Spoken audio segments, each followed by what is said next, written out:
That works.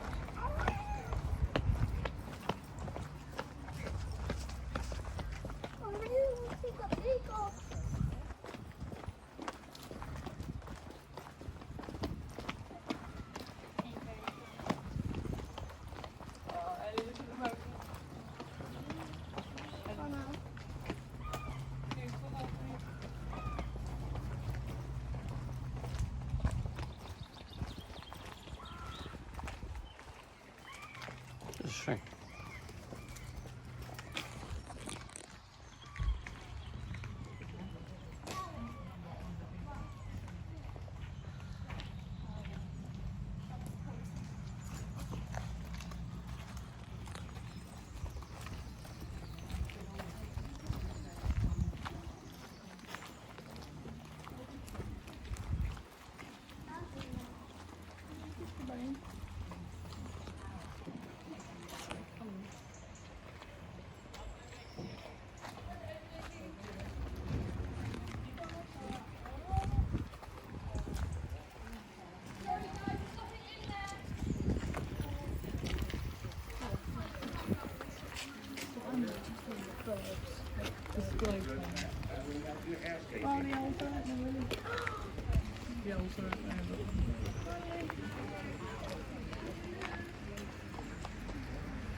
This is off the old road, look at it.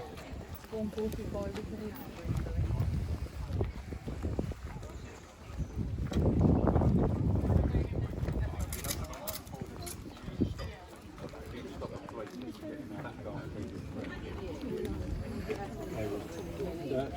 Underneath the toilets, like poos. I had to clean them up. So if she says anything, I'll say.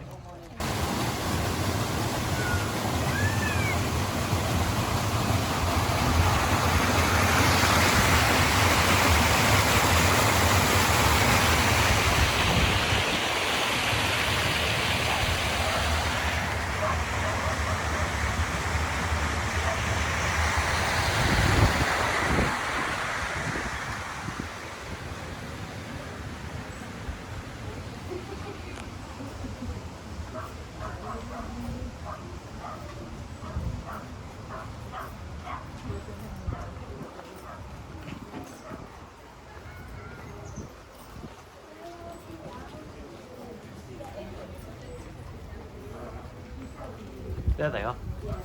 Hey, just up there on the grass. Yeah. Go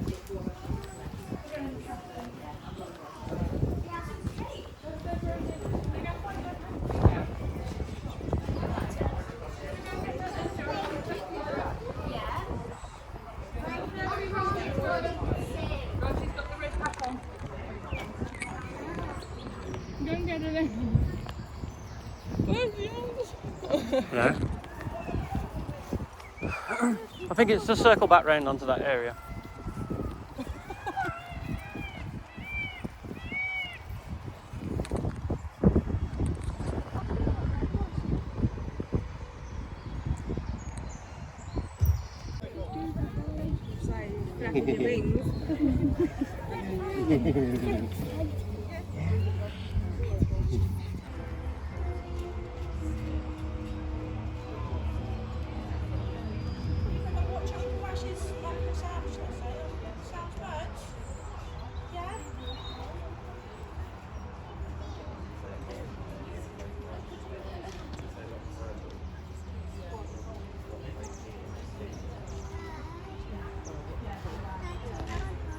Way of describing it is motion censored vision. So if it's not moving, it becomes very blurry to the owl, which is why they have an excellent sense of hearing to make up for some of that poor vision.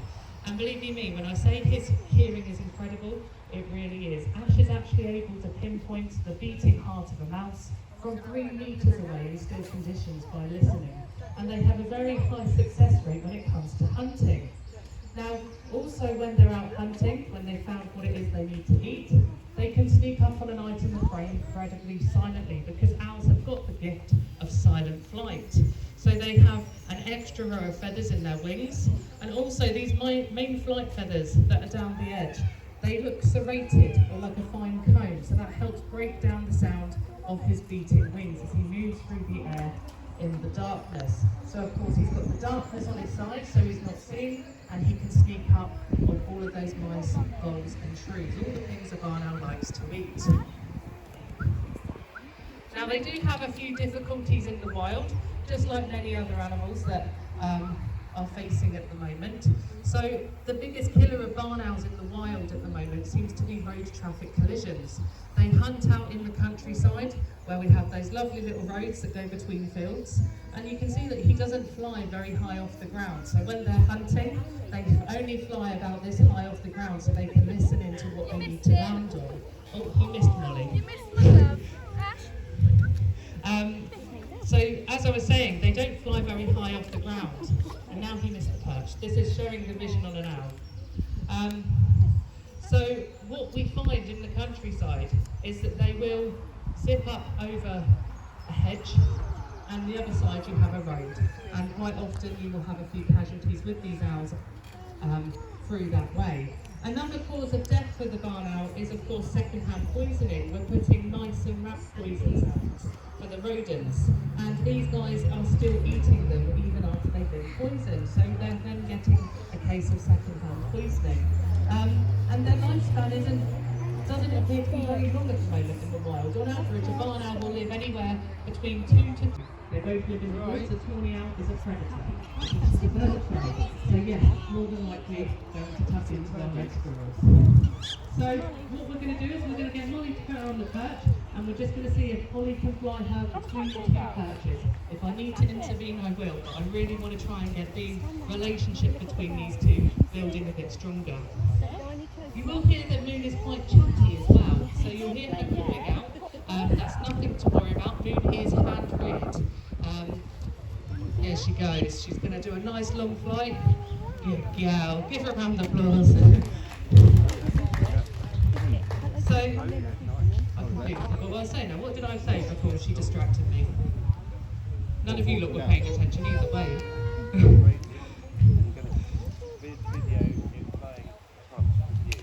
Oh yeah. But anyway, so as you can see, even with the one eye, no problem flying whatsoever. She's very good at figuring out where it is she needs to land, and she's doing very well for Molly today.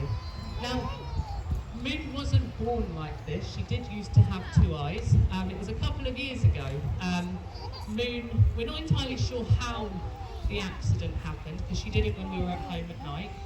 But we came into work, and her eye almost looked like it had crystallised. She had a crystal ball eye. Our first worry was that Moon was going blind, and we were concerned that it was going to travel from one eye to the other. So we got her straight into the vets, and we put that special as well, go back into the birds. But anyway, we'll see you at the next display, guys. Thank you very much.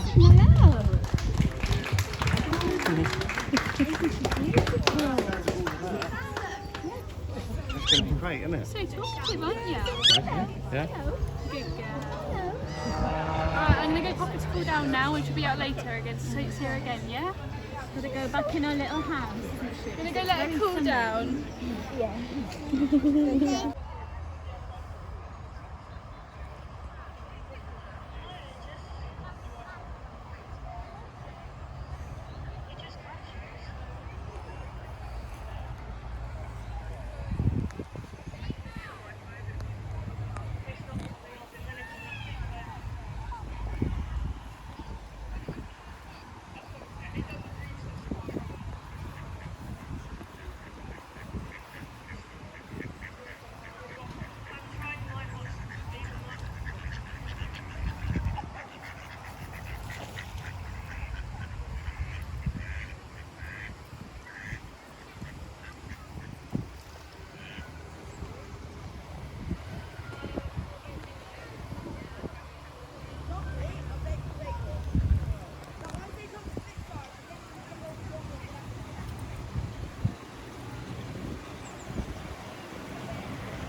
Thanks, Joe.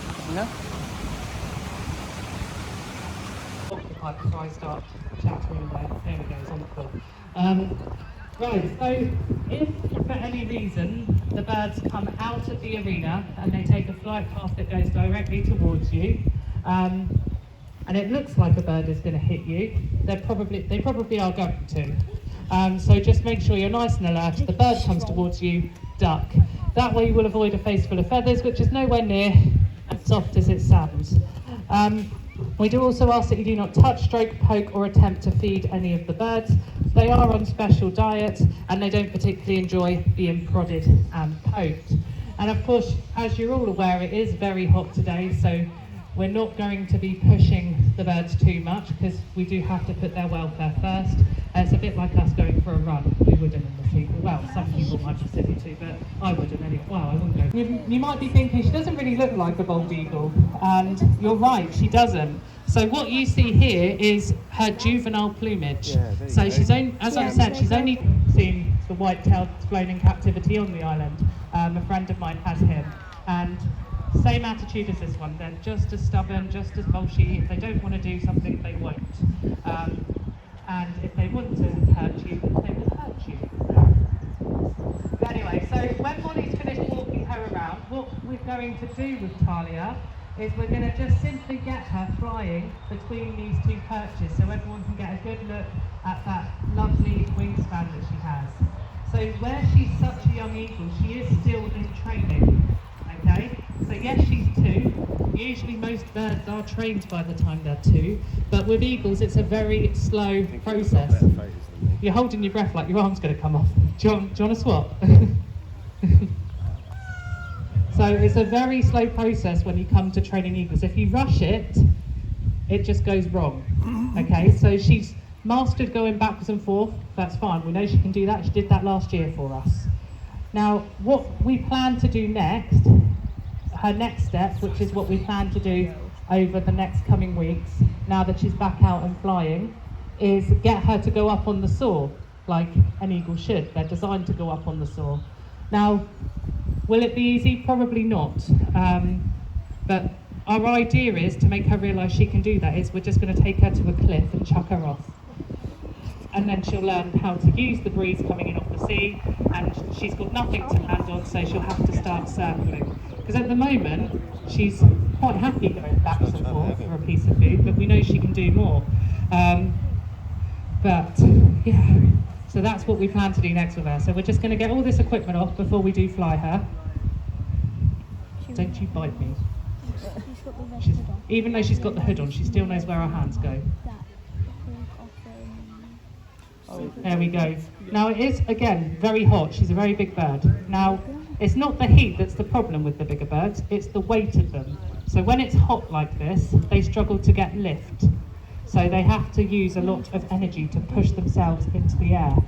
Now, we're lucky there's a little bit of a breeze coming through. Yesterday when we test flew her, there was nothing. The air was still, it was humid, and she really did struggle to try and get from perch to perch yesterday because she had nothing to help her along the way.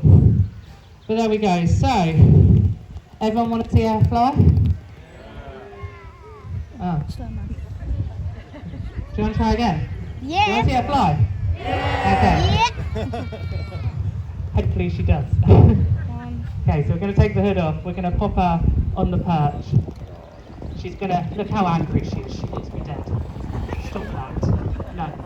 Okay, so Molly's going to give her a call with the whistle. Over she goes. Oh, look, she's struggling. See, there's nothing to help that bird in the air at all today. Let's be nice to her, shall we? She's only a baby. We don't want to put her off display work. Talia! Good girl. You can really see the weight that she's trying to pull off into the air. I mean, if we compare her to Sullivan, the steppe, not the steppe eagle, that's a different bird, the vulture that was out, he weighs 2.5 pounds. She weighs 8.5. you know, that's a lot of weight for feathers to carry around, which is why eagles are designed for soaring. You know, they go up, they jump off of the cliff edges, they will jump into a thermal, so they use thermals, wind conditions, to give them the lift that they need. Bless them. Now, sea eagles.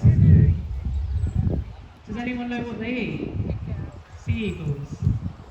Fish, there we go. So why does everyone think they like to eat lambs? So sea eagles, they're a sea eagle. So primarily they will hunt over waterways, so open bodies of water, eating large fish. That's what that powerful beak that the sea eagles have is designed for, tucking into those large fish. But sea eagles will also scavenge as well. They're quite lazy hunters. So yes, fishing, they've got it down to a T. They will eat leftovers from other carnivores. They will also eat animals that have died. The last couple of days she's been stroppy. Yeah, I mean, we wanted to bring her out regardless of whether we knew she was going to fly well or not, because where she's young, it's good to keep desensitising her against crowds. But if it wasn't a display day today, I would have just left her alone. I wouldn't have bothered trying to fly her, because she's just rubbish in humid air. Like, they just can't do anything. The only time she'd be good is if she jumped off a cliff edge and into a thermal, and then she'd just circle. No, I'm not putting it on.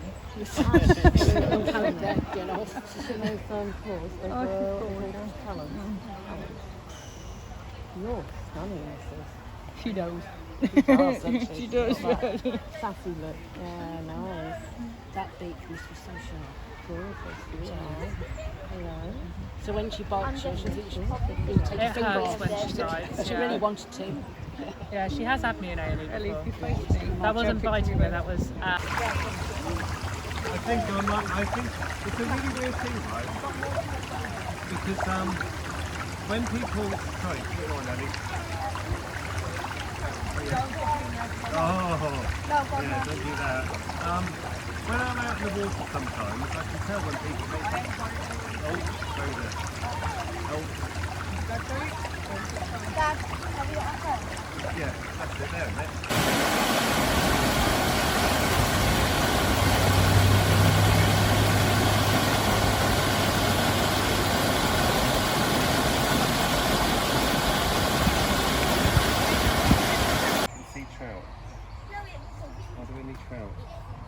We used to tickle trout when we were kids in the stream, because this is the same stream that went past our house. There's a trout there. Rosie, Amara, Rosie, Amara, come here. The trouts, I'll show you. Come here. There's two.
You're asking where that was.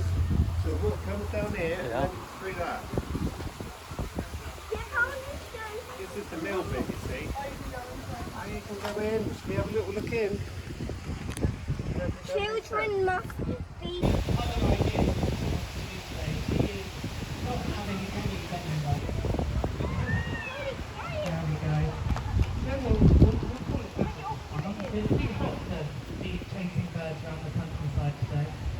But there we go. So that's one of our Harrisburg pitch. Usually one of our better behaved birds, but obviously not today. We're just going to blame